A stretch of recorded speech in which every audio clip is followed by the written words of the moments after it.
Bonsoir à tous, merci de nous rejoindre. Voici le sommaire de cette édition. 2 camarades de quarantaine échappent à la vigilance des vigiles et la police à l'hôpital pour se retrouver sur la route principale de Flic en Flac à la recherche de cigarettes. L'un habite Dubreuil, l'autre au Coulé, l'un avec un premier test négatif et l'autre fuyard dans l'attente de ses résultats. Ils ont été arrêtés par des policiers en patrouille. Suriname, Rivière-des-Galets, Chemin-Grenier, Riambel, Chamouni, mais aussi Chamarel, décrété zone rouge dès ce soir. Le sud et une partie du sud-ouest. Une propagation préoccupante de la Covid-19 dans ces régions avec 57 cas positifs. Dès demain, ces habitants devront obtenir un WAP spécial pour se déplacer. Les habitants craignent l'isolement. Nous irons sur place. 24 nouveaux cas de Covid-19 détectés cet après-midi. 23 ont été détectés au 7e jour en quarantaine et un cas recensé dans le centre de dépistage de l'hôpital Nehru à Rosebel. Chiffre avancé par le ministère de la Santé Kailesh Jagatpal en conférence de presse cet après-midi. Le point dans cette édition. Les examens du PESAC maintenus pour la semaine prochaine, du 6 au 9 avril. Déclaration de Lila Devi-Dukan-Lutchman. Les dispositions sanitaires seront renforcées, assure la ministre de l'Éducation. Un programme de vaccination mis en place pour les éducateurs et les personnels du secteur. Aussi dans l'actualité, une dispute de voisinage vire au drame à Richter aux petites heures ce vendredi. Gino Botswa, mortellement agressé à coups de sabre par Yann Chevry. Le suspect est passé aux aveux. La prison à vie réclamée par des proches de la victime. Témoignage. Et puis, un vendredi saint à la maison pour les Mauriciens de foi chrétienne. En raison du confinement, pas de célébration à l'église. Méditation sur les 14 stations du chemin de la Croix ont eu lieu sur les réseaux sociaux. Cette fugue de 2 hommes placés en quarantaine cet après-midi pour démarrer cette édition, elle illustre l'inconscience de certaines personnes qui risquent de propager davantage le virus. 2 personnes en quarantaine se sont évadées de l'hôtel La Pirogue à Volmar, Flic en Flac cet après-midi. Elles ont pu tromper la vigilance de la police pour aller acheter des cigarettes. Avec nous en studio ce soir chez Adjadou, bonsoir. Bonsoir Émilie. L'un habite Dubreuil et l'autre au Coulé chez Zad. C'est vers 17h15 que les 2 hommes ont été surpris par des policiers en patrouille. Interrogés sur leur présence sur la route principale de Flic en Flac, ils ont affirmé qu'ils étaient à la recherche d'une boutique pour s'acheter des cigarettes. Ils ont été invités à fournir leur identité et leur adresse résidentielle. Les policiers ont été choqués quand ils ont appris qu'il s'agissait en effet d'un habitant de Dubreuil et au Coulé. Mais que faites-vous ici à Flic en Flac alors qu'il y a une restriction de mouvement? Les policiers sont tombés de nu avec leur réponse. Nous sommes actuellement admis en quarantaine à La Pirogue, a répondu l'un d'eux. Ils ont été embarqués et transportés au poste de police de la région pour leur interrogatoire. L'un a déjà fait un premier test PCR qui s'est révélé négatif, l'autre dans l'attente de ses résultats. À présent, les policiers veulent savoir comment ils ont pu quitter le centre de quarantaine qui est sous surveillance policière et des officiers du ministère de la Santé. Une chose est sûre, les 2 personnes seront poursuivies pour Breach of Quarantine Act. Ils risquent une amende de 500 000 roupies ou la prison ne dépassant pas 5 ans. Merci Shezad pour toutes ces précisions. Je vous le disais en titre, les autorités veulent à tout prix stopper la propagation de la Covid-19 dans les villages du Sud. Ces dernières heures, le nombre de cas est en hausse dans ces régions avec 57 cas au total. Les villages encerclés et la circulation restreinte. Ces villages ont été décrétés zone rouge par les autorités aujourd'hui. Des représentants de ces villages, à Chamarel et Suriname ou encore Chamouni, ont assisté à un va-et-vient incessant de véhicules de police depuis ce matin. Une situation qui a provoqué la panique chez les habitants qui ont cédé au panic buying. Regardez. J'ai bien peur. Parce que là, c'est que nous attendons, la police peut passer, mettre une zone rouge surtout à Chamarel. Mais là, il est difficile, nous pouvons gagner peur, nous avons des enfants, tout ça. Gagner peur et surtout, nous sommes taxi, il ne va pas passer pour nous. Nous pouvons faire précaution, rester à la maison et pas sortir. Surtout, nous avons des enfants, nous faisons porter nos masques tout le temps. Si nous n'avons pas d'envie, dans du monde, pas pour gagner la pluie pour faire d'autres choses. Nous mettons zone rouge, il y avait 5 heures, mais qu'il y a, nous gagnons bisous ici. Peut-être que nous avons moyen pour y avoir un taxi pour aller. Nous pétons depuis grand matin, depuis petit, ben, nous ne savons pas quoi, mais pour dire là 5h15, puis la police nous confirme. Mais là, après consultation avec l'autorité, nous avons un éclaircissement qui quelques boutiques pour capable opérer Pour il y a aussi un morceau de légumes qui va le policier peut faciliter pour qu'il est capable de gagner ce permis, pour qu'il est capable de vendre légumes avec un habitant. Ça nous soulage nous un petit peu. Nous pouvons essayer d'identifier déjà qu'il y a une personne qui peut-être pas capable d'approvisionner seule. Et nous, de notre côté, nous pouvons travailler ensemble avec les autorités. En conférence de presse cet après-midi, le DCP Krishna Jagru déclare que la police reste mobilisée sur le terrain avec les nouvelles régions ajoutées à la liste des zones rouges. Et pour sensibiliser les Mauriciens sur l'importance des gestes barrières avec la reprise de certaines activités économiques depuis hier, il intervenait lors du press briefing du National Communication Committee sur la COVID-19 cet après-midi. Il déclare une autre zone, red zone.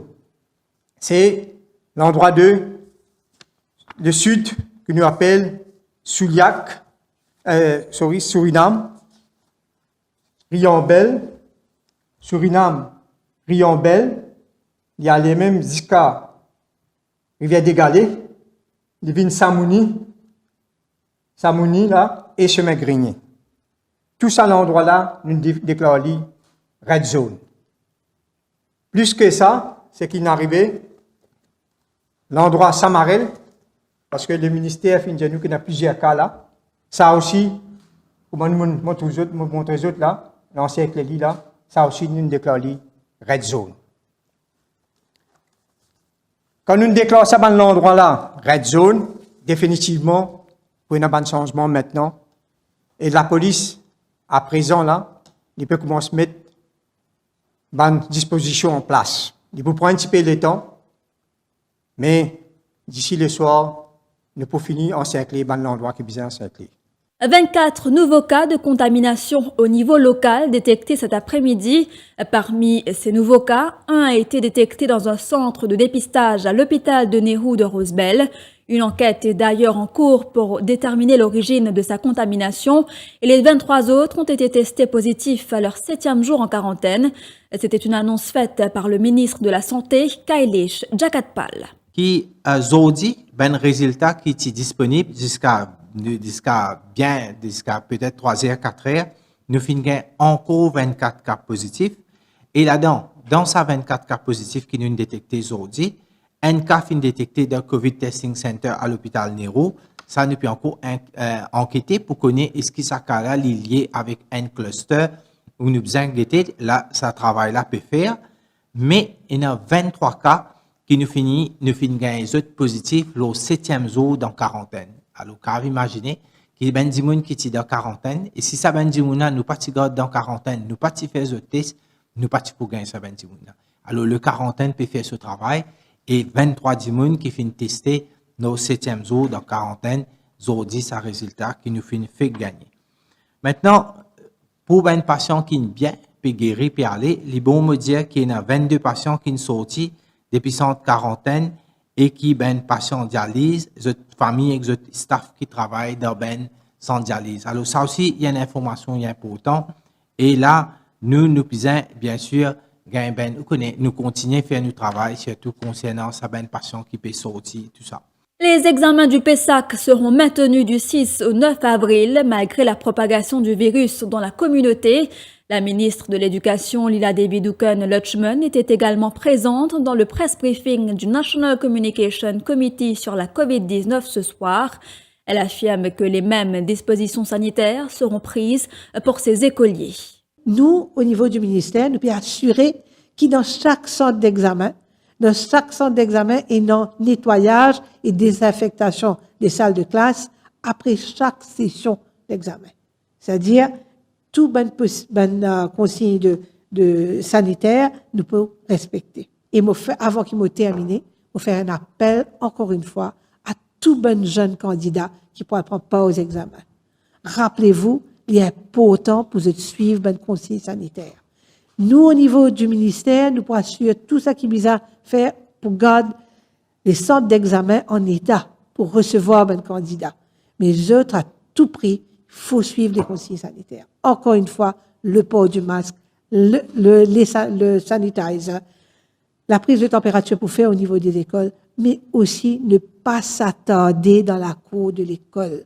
Aussitôt l'examen terminé, vous avez besoin de bouger, à prendre le transport et retournent chez eux pour qu'ils restent en sécurité. Je crains pour la santé de mon petit-fils car je suis positive et lui non. Et c'est le cri de cœur d'une grand-mère, une habitante de Riambel qui a été testée positive à la Covid-19 mardi dernier. Elle explique qu'elle se trouve dans un centre de traitement avec son petit-fils, dormant dans le même lit qu'elle. Lui est négatif. Le garçonnet doit prendre part aux examens de PESAC lundi prochain. Cette quinquagénaire nous explique que 3 familles se retrouvent dans la même situation. Elle s'est difficilement confiée à Shivani Venkatachelam Chinaman. En fait, moi, je suis testé positif mardi. Je suis dans une place de quarantaine. D'abord, moi, j'avais mon enfant, mais quand nous allons classer pour une INT. On trouvait que la population amène ça avec moi. 3 grandes personnes testées positives, qui ont 3 enfants testés négatifs. Qui accompagne nous à INT. Après qu'il nous fasse un test à INT, nous passons correct, nous avons dans notre centre. Et là, toujours nous avons enfants avec nous. Et nous partagons même la fin sur les enfants qui sont négatifs là. Donc, quand qui, attention, nos enfants qui avec moi, mais aussi il y a pas de virus. Parce que nous partagons même dit. Sollicité pour une réaction, Kavish Peltou, attaché de presse au ministère de la Santé, explique que chaque parent ou membres de la famille qui ont un enfant sous leur responsabilité ont signé un formulaire pour garder leurs enfants avec eux et les avance que dans ce cas précis, l'enfant ne pourra faire la quarantaine seul. Le garçonnet est resté en contact avec un patient positif pendant trop longtemps et selon le protocole établi par le ministère de la Santé, même s'il n'est pas positif, il ne pourra prendre part aux examens. La suite après cette page publicitaire.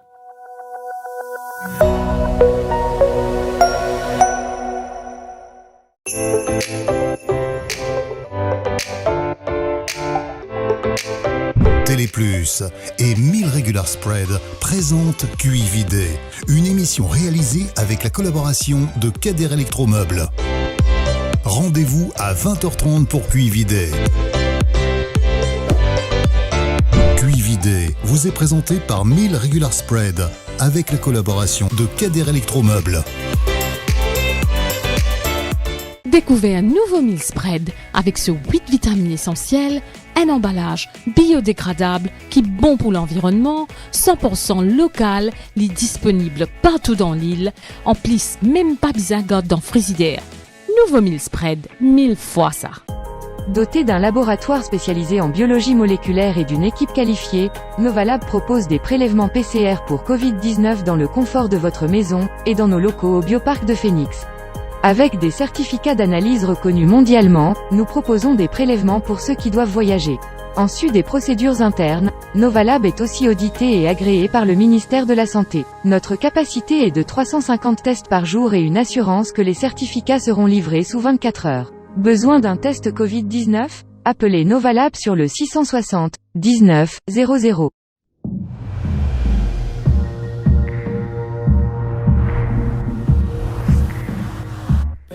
First time I saw you, you blew my mind. I got this feeling everything was alright. I've never known someone like you, but when I'm with you, every day feels brand new. You.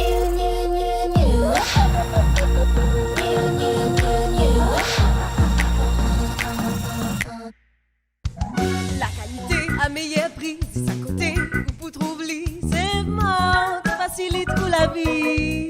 Fais ou commission et qu'un sourire, tiens ou ration, fais ou plaisir, c'est mort, l'économie dans ce c'est mort, petit prix gros l'économie. C'est mort, petit prix gros l'économie. Ou bien garder ban manger au frais pendant longtemps, ou bien freeze ou ban snack ou business, KDR Electromeubles peut annoncer ce lockdown sales sur tous sur ban freezer. Pas hésiter, check page Facebook KDR Electromeubles pour plus de détails. Facilité de paiement par Juice, carte de crédit ou ça la livraison avec ou facilité de crédit Rogers Capital ou Sim Finance. Ou capable faire aux réservations à ce là et balance les payables après confinement. Sa promotion là existe pendant lockdown, stock limité. Pour réservation, pas oublier check page Facebook KDR Electromeubles.